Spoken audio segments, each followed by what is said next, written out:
one of the assistant tutors. Today we are going to be learning a new word, and the word is In English we call it ear. Usually we call ear do instead of Here is a picture of the ear. This is called a pictography. In Chinese we call it 象形字. You see this word? This is another picture, but it's also a pictography.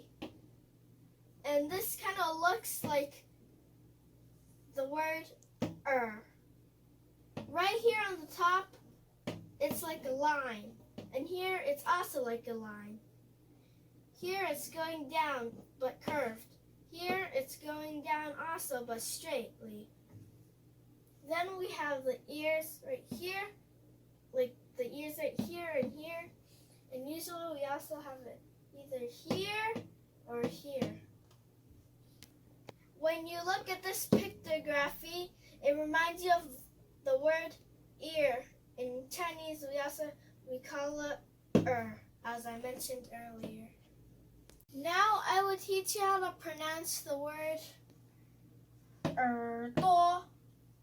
First, I'm going to teach you how to pronounce the word E-R. In Chinese, we call it It's a special initial. In Chinese, we call it 特别声母.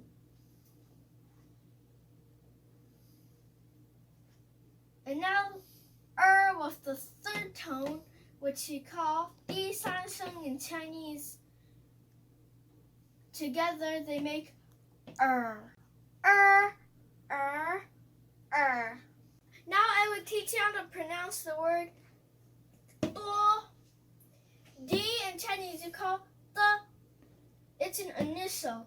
In Chinese you call 声母. U-O we call 窝. It's a final.